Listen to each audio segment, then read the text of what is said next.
Je m'appelle Agnès Cerbril. J'ai 17 ans. Ce soir, j'accompagne d'autres élèves de ma classe pour passer la nuit à camper dans la forêt, située à 6 km de notre ville.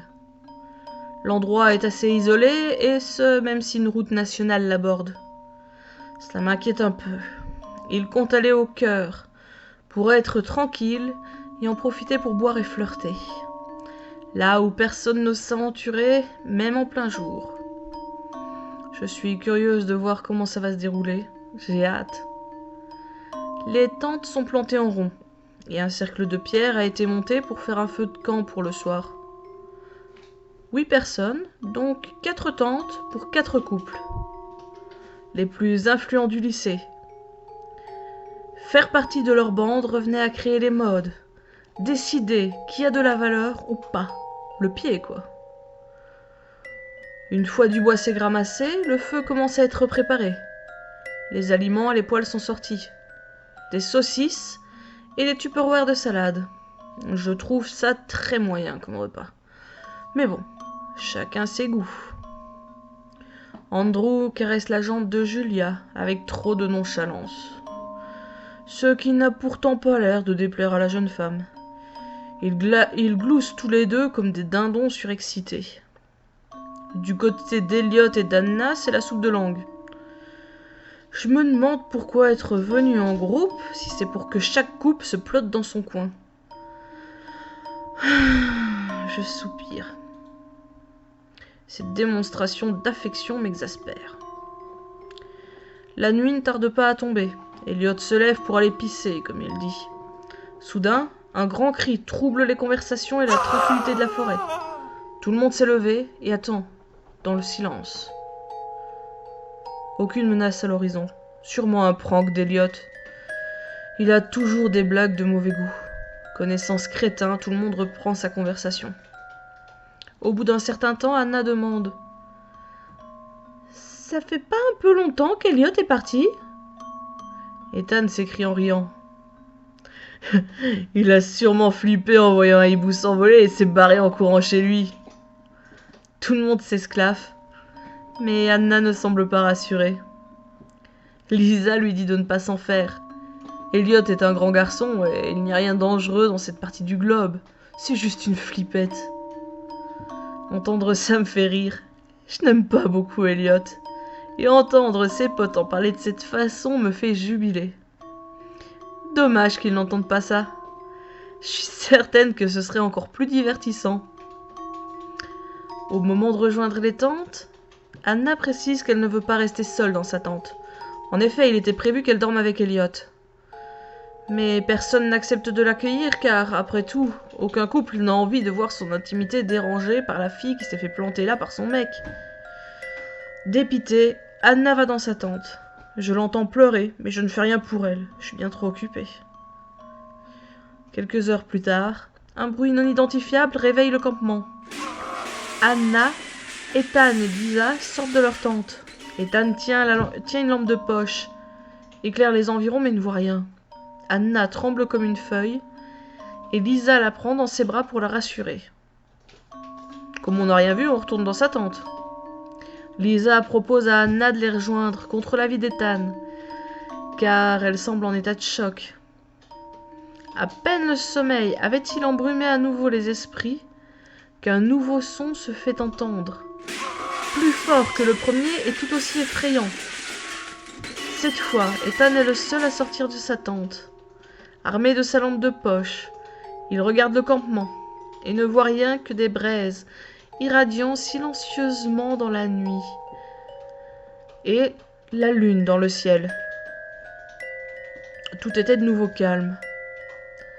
Il remarque que 2 des tentes restent silencieux, alors que cette fois, il est impossible que les occupants n'aient rien entendu.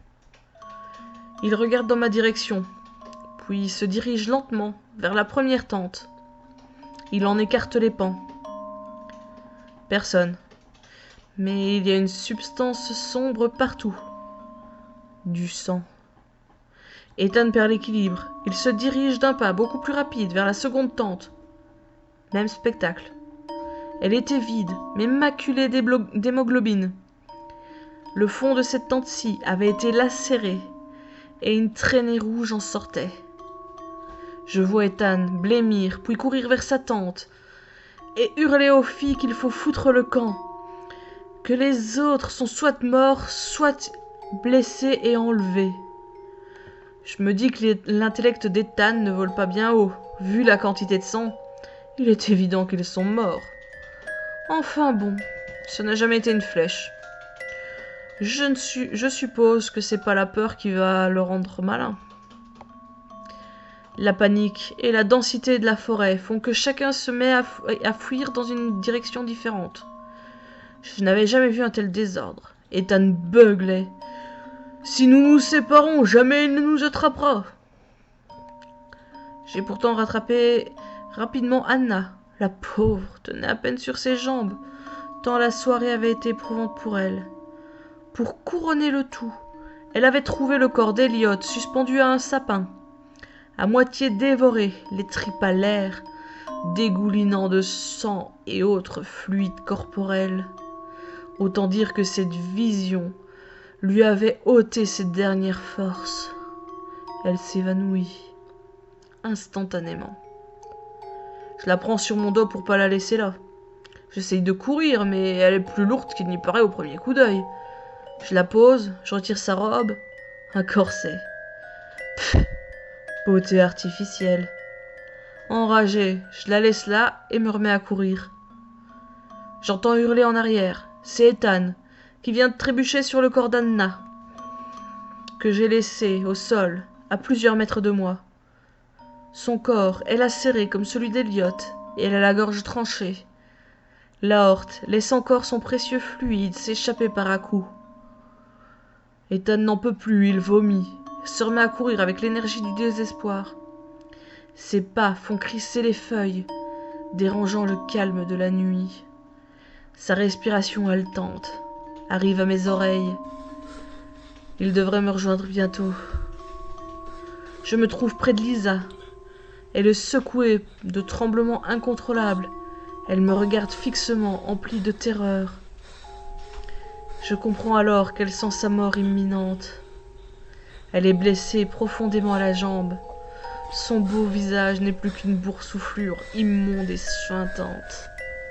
Une entaille profonde traverse son torse frêle et secoué de spasmes. Ethan me rejoint enfin. Il est hors d'haleine.